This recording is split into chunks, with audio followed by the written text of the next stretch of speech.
Continuamos a leitura do livro Tramas do Destino, de Manuel Filomeno de Miranda, pela psicografia de Divaldo Franco.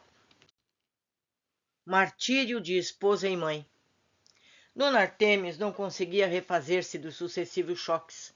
A angústia decorrente da enfermidade e internamento do esposo se adicionava à inquietação crescente em face da problemática de Lissandra. Por 2 noites e 2 dias ininterruptos, a jovem prosseguiu dominadas pelas ausências, agora assinaladas por distúrbios perturbadores e incompreensíveis. Eram monólogos durante os quais exteriorizava tão excruciantes expressões de horror que estas inspiravam profunda compaixão, fazendo-se seguir de demorado período de total alheamento ao ambiente que a cercava. Recobrava por instantes a lucidez para prorromper em demoradas crises lacrimosas. Como se agravasse o estado, foi convidado o médico da família, que a acompanhava desde a infância. Ante o quadro delicado, este se confessou impotente para entender a ocorrência e debelar o mal. Somente após a mãe narrar dos dolorosos sucessos que abalaram o lar, naqueles dias, até os alicerces, é que o facultativo, ou seja, o médico, encontrou explicação para o grave trauma que a notícia extemporânea causou à jovem, fazendo-se acompanhar de imprevisível frustração, consequente depressão moral, que seguia, segundo sua opinião, de longo curso. Receitou calmantes, recomendou paciência, vigilância, com que se deveria aguardar a superação do problema pela paciente a pouco e pouco. Dona Artemis e Ermelinda, em razão disso, não dispunham do tempo necessário para a reflexão em decorrência dos lacinantes acontecimentos que desabaram sobre suas cabeças, mortificando-as a todos, dilacerando. Nos breves momentos que se permitiam, entregavam-se às orações com que minoravam a ardência das aflições que as venciam inexoravelmente. Gilberto deu-se conta de todo o dissapor e da gravidade da hora. Adolescente ainda, aos 15 anos, amadurecia no sofrimento candente que o precipitava às responsabilidades da família em face à ausência compulsória do pai. Sem experiência suficiente para a tarefa, procurou, todavia, confortar a mãe e a tia, crescendo moralmente junto às 2 mulheres crucificadas nas traves do testemunho redentor. Toda tempestade, por maior que seja a força de que se reveste na sua violência, após atingir a culminância, amaina, deixando destroços à passagem, porém cedendo à força pacificadora da bonança.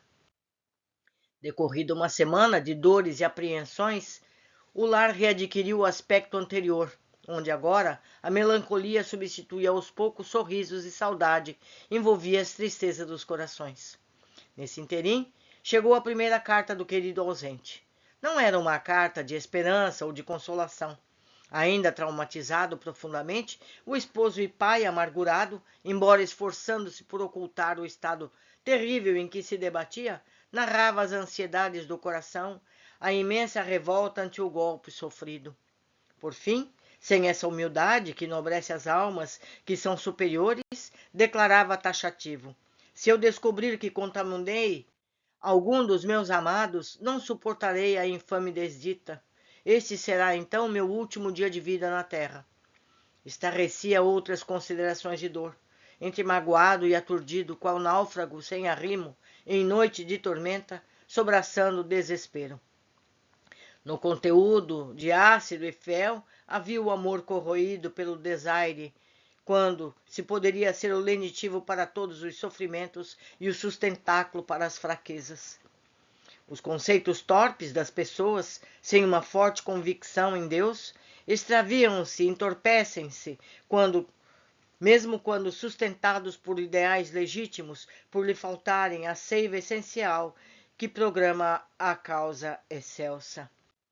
A esposa, esmagada pelas contínuas surpresas, ao contrário do companheiro desditoso, recolhia-se à comunhão com a mãe do crucificado, Maria de Jesus, entregando-se-lhe, a ela oferecendo o sacrifício da libação da taça das amarguras, beberragens expiatórias. Nesse momento sentia brilhar a esperança, renovava-se para lutar, embora sucumbir contínuo sob pesados fardos.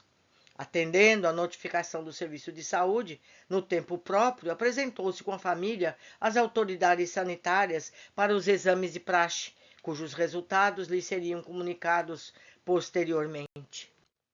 Ao dermatologista causou piedade o estado físico e moral dos Ferguson, sensibilizando-o a ponto de fazê-lo ocorrer, generoso em sua ajuda, mediante conceitos otimistas e tratamento fraternal. O fantasma do contágio, porém, prosseguia no lar, invisível, mas presente, asfixiante, partícipe em todos os movimentos. Os jovens afastaram-se das aulas, enquanto aguardava a autorização médica após os exames, numa medida de cautela. A família, no interior do estado, foi informada pela sofrida senhora, vindo alguns irmãos pressurosos oferecer ajuda e propor retorno para a fazenda, onde poderiam fluir de vida folgada e tranquila. Ela, todavia, não se encorajava a estar em maior distância entre si e o esposo internado, considerando também a ignorada enfermidade de Elisandra motivo de constante e crescente preocupação. Após os debates, nos quais a solidariedade do velho pai e irmãos, Dona Artemis atestou a excelência dos valores espirituais de criaturas humanas que eram, deliberou-se que tudo prosseguia como normalidade, conforme as novas circunstâncias, cotizando-se todos com o objetivo de assumirem os encargos financeiros da família em sofrimento.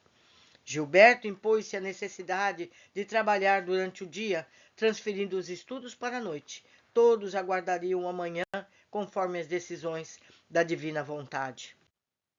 Transcorrido o prazo regulamentar, o resultado negativo dos exames em relação à família foi o primeiro abençoado dia de sol que clarificou aqueles espíritos colhidos na luta evolutiva pelos impositivos das reencarnações passadas.